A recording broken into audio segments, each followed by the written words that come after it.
됐습니까? 저는 이 당대표 출마라는 것을 총선 전에는 생각해보진 않았습니다. 예.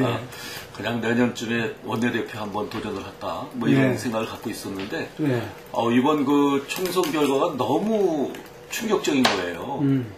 이건 뭐 어떻게 해야 될지 모를 정도로 패닉에 빠질 멘붕이 왔는데, 근데 내가 보니까 나도 이제는 4선이 됐고, 당이 정말 어려울 때 내가 역할을 해야겠다는 그런 거룩한 생각보다도 어떤 동물적으로 이거 안 되겠다 하고 일어서게 된 거죠. 그래서 결심한 것은 이제 한 3개월, 그러니까 총선 결과 때문에 저는 나오게 된 겁니다. 그리고 이제 친박에 대한 따가운 시선은 있지만은 저는 그 강성 친박들께서는 저를 뭐 멀박이 됐다 뭐 이렇게 얘기를 하는데, 원조 친박이라는 것은 2004년도 제가 박근혜 대표 처음 됐을 때 대변인을 했고, 2007년도 MB하고 박근혜 경선할 때 그때도 대변인을 해갔고요.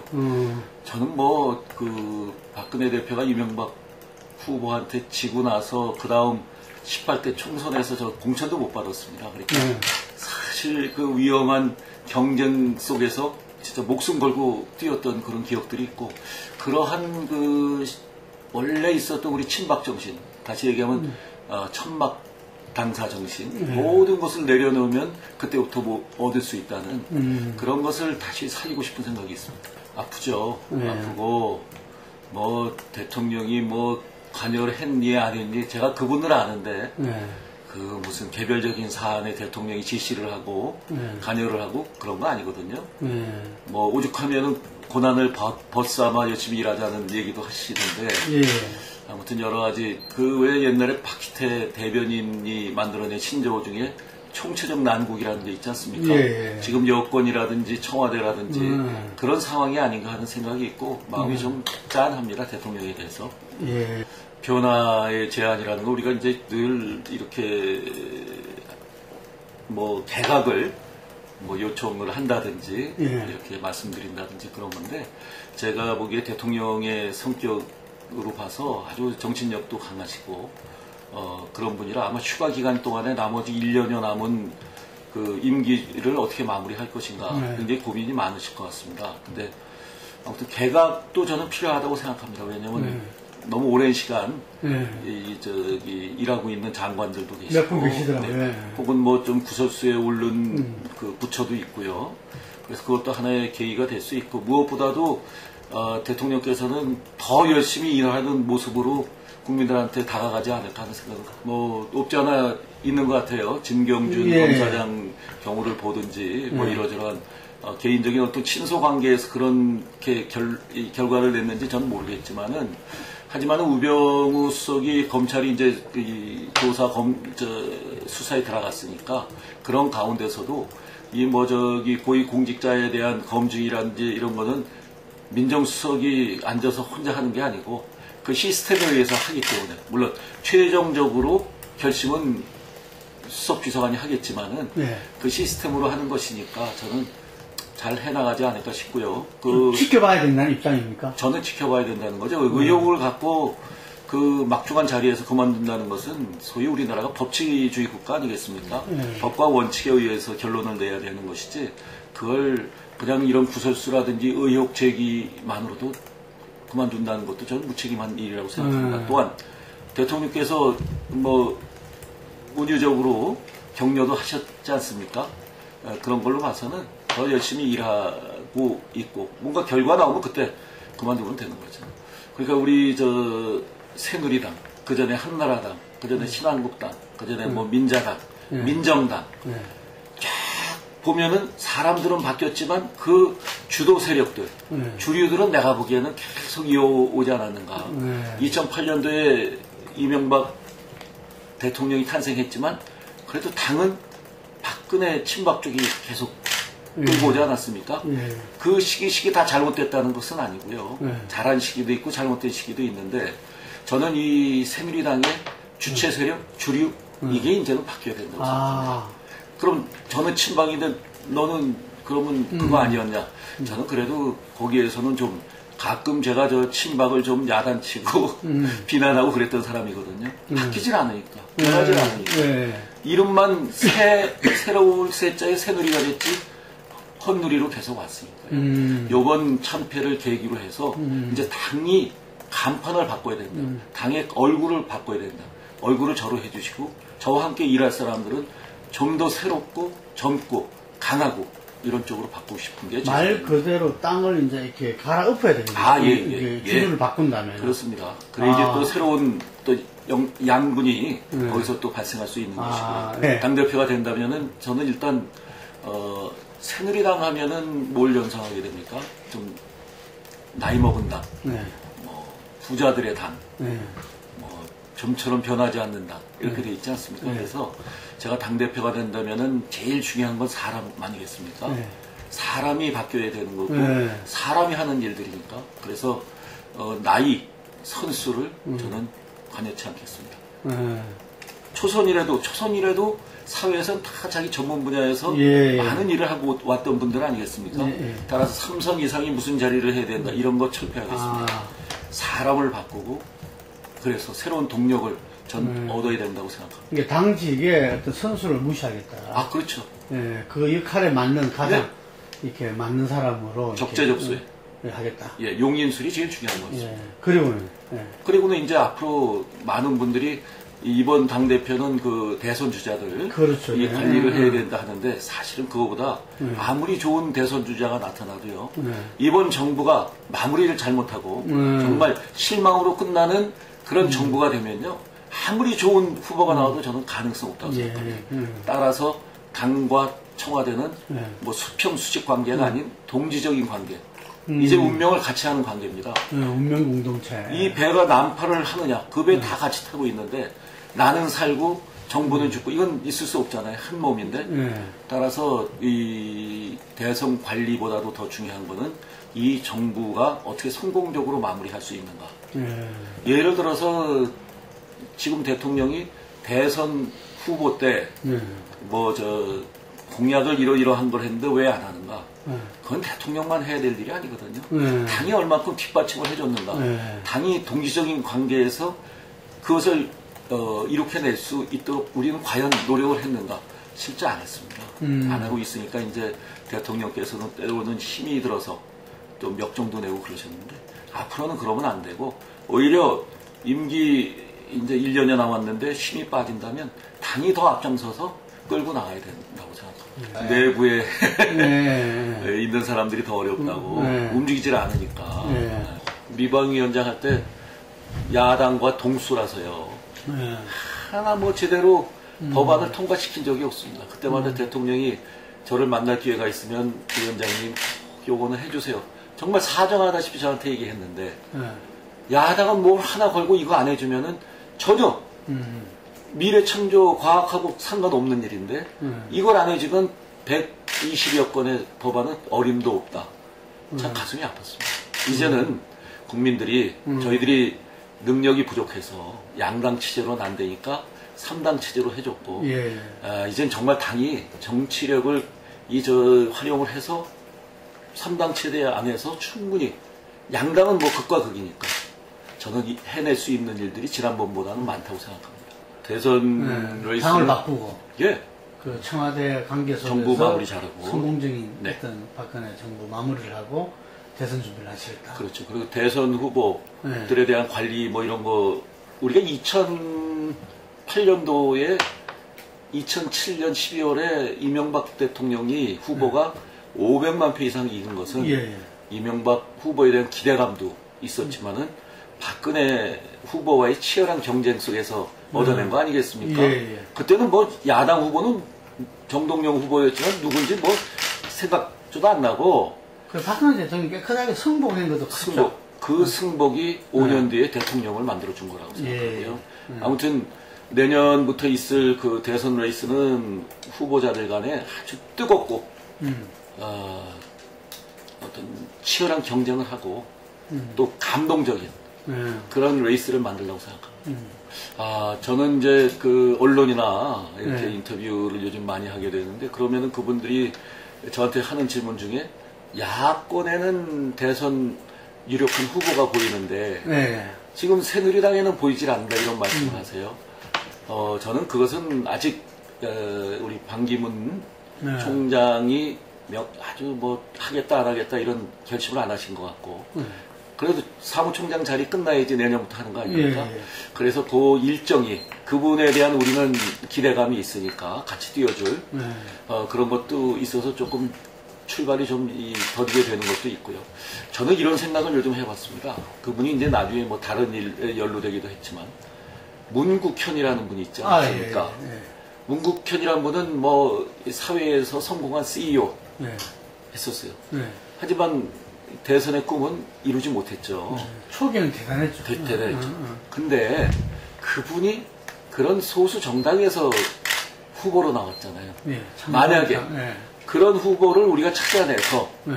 새누리당의 후보군에 넣는다면 네. 당선 가능성이 있겠어요? 없겠어요? 네. 있죠. 네. 또 대선 후보들의 경쟁은 더욱더 치열해질 것이고 네. 저는 그런 드라마를 만들고 싶습니다. 그러니까 그런 지금 분 보이는 쉽지 않을 사람들 건데. 쉽지 않을 건데 그런 분을 발굴한다는 게. 그러니까 당대표가 해야 될 일 중에 하나는 그래서 더 그 레이스를 더 뜨겁게 만드는 예. 예. 새로운 국민들이 원하는 대통령감을 발굴해내겠다. 그리고 뭐 경제니까 우리나라는 언제나 대통령의 덕목 중에 후보 덕목 중에 첫 번째는 경제 아닙니까? 예, 예. 그래서 그런 쪽에서도 어떤 기대를 가질 수 있는 후보들을 찾아내려고 노력하겠습니다. 예. 예외일 수는 없죠. 예. 그 양극화적인 격차, 예. 그 격차의 한쪽 부분은 분명히 우리 편이 지금 아닌 것 같아요. 예. 예? 국가와 정부 여당에 거는 기대대로 지금 되질 않고 있습니다. 예, 예. 뭐 복지에도 격차가 예, 있는 예. 것이 소득도 격차가 있고 예. 뭐 우리 배움도 양극화가 돼 있고 말이죠.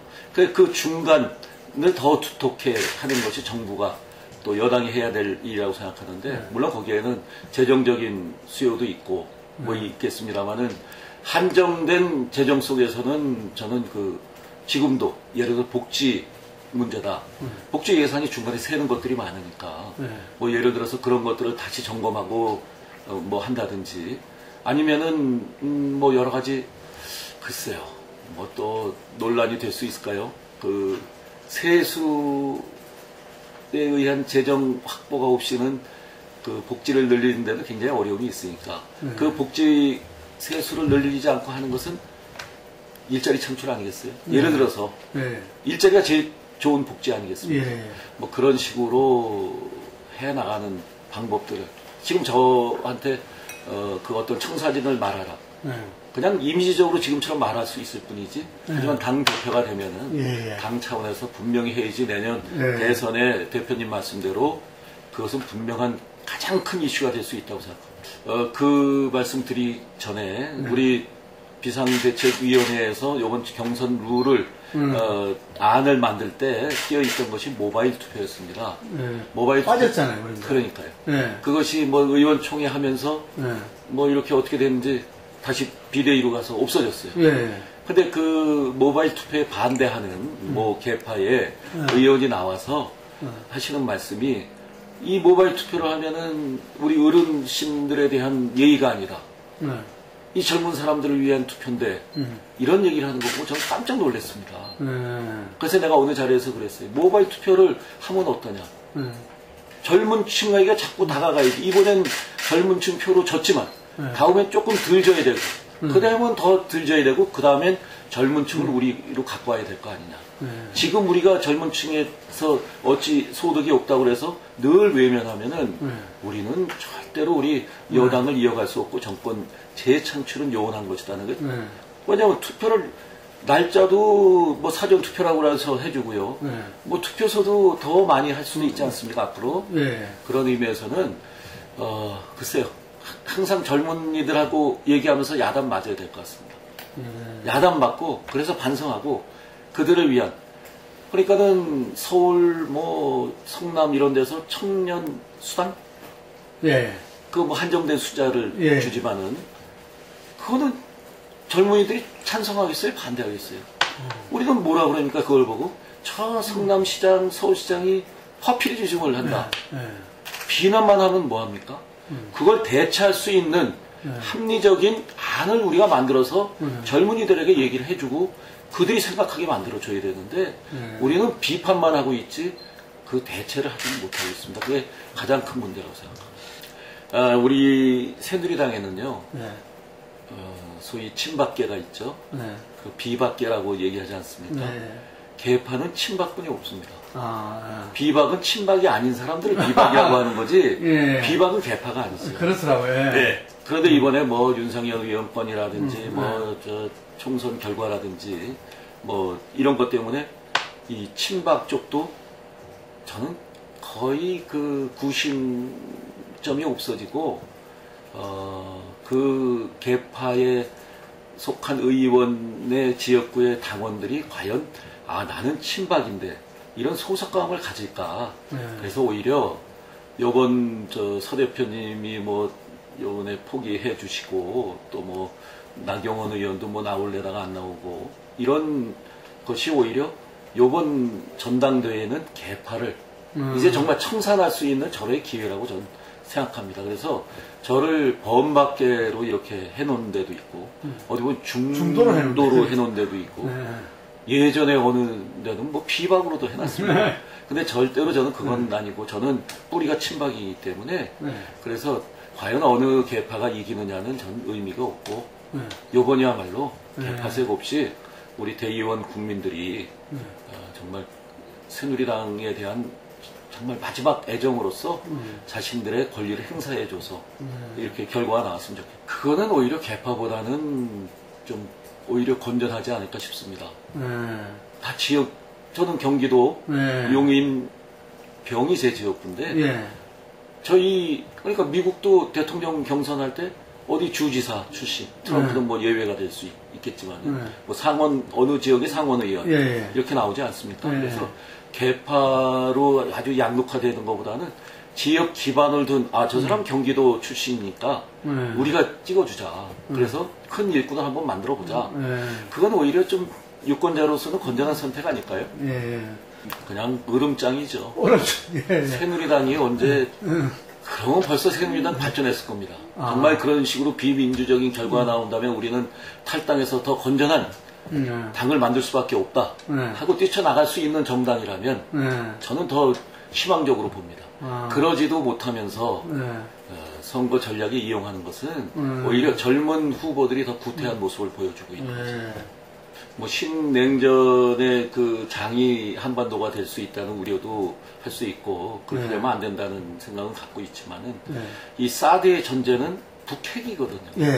북한이 엄연히 지금 우리가 핵 보유국으로 인정을 안 해주고 있지만은 엄연한 핵을 갖고 있는 나라 아니겠습니까? 그 북핵이 없다면 우리가 여기에 뭐 그런 걸 할 필요가 없는 것이고 늘 뭐 정부나 국방부에서 얘기했듯이 사드는 방어용 개념이지 공격적인 건 아니다.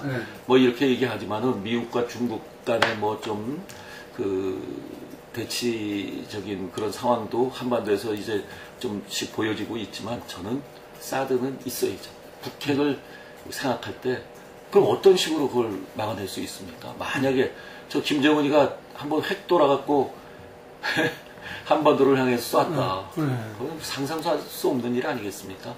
그래서 최소한의 방어 개념으로서 전 사드가 필요하고 또 성주 국민들에게는 참으로 안타까운 일이죠. 그분들이 화를 내시고 왜 하필이면 우리냐. 왜냐면 전 국민 여론조사를 하니까 70% 정도가 사드가 필요하다는 반응을 보이셨는데 왜 하필 성주냐.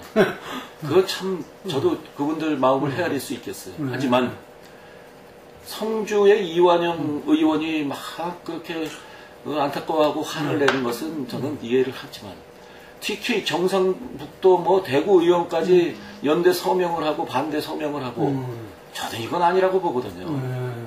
그렇지 않습니까? 지난 총선 때 본인들에 대한 공천 때문에 뭐 여러 가지 일들이 벌어졌는데 이거 그거는 아니죠. 진박을 자처하던 사람들까지도 서명을 하니 말이죠. 그거는 옳지 않다고 생각하고 그래서 대통령이 불쌍합니다.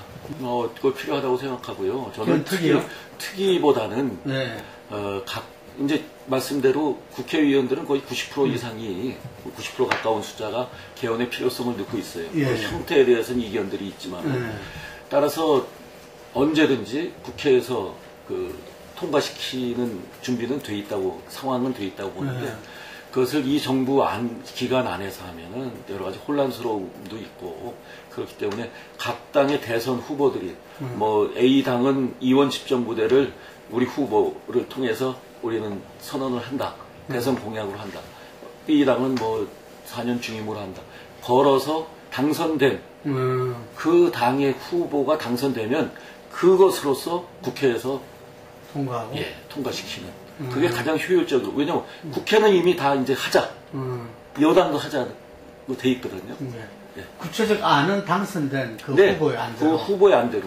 그런데 이제 또 이 개헌 부분에서도 무슨 권력 구조를 일단 먼저 하자는 사람들도 있고, 아니다.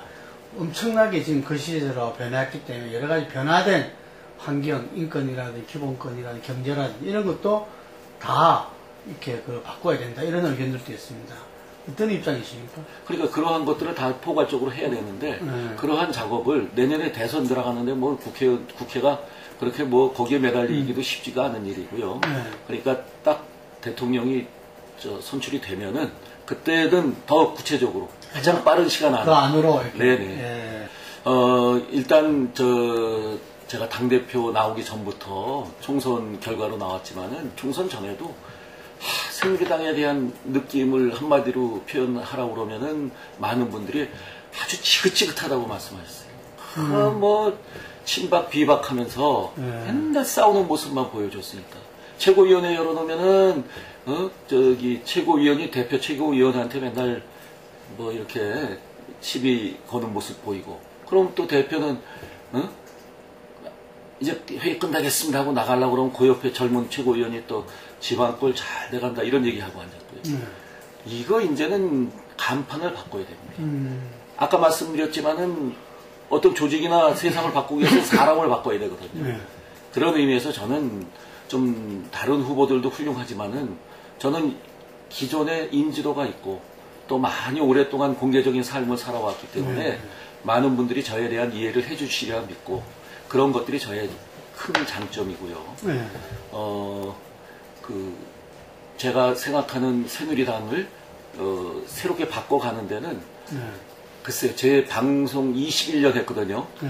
그 경험이 저는 많이 도움이 되리라 생각합니다. 특히 요즘은 방송 시청률을요, 분 단위에서 초 단위까지 막 쪼개갖고 그래프로 보거든요.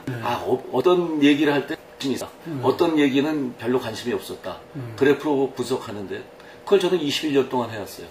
그러니까 가장 정치에서 중요한 거는 백성의 뜻이 어디 있는가. 그것을 파악하는 데는 제가 적임자라고 생각합니다. 네, 존경하는 국민 여러분, 많이 힘드시죠? 그리고 이렇게 힘드시죠? 말만 하고 하나 뭐 해놓지 않는 저희들이 또 미우시리라 생각합니다. 하지만 이번 전당대회를 통해서 새누리당이 우리 국민 여러분에게, 특히 우리 젊은이에게 꿈과 희망을 줄 수 있는 그런 정당이 되겠습니다. 믿어주십시오. 감사합니다.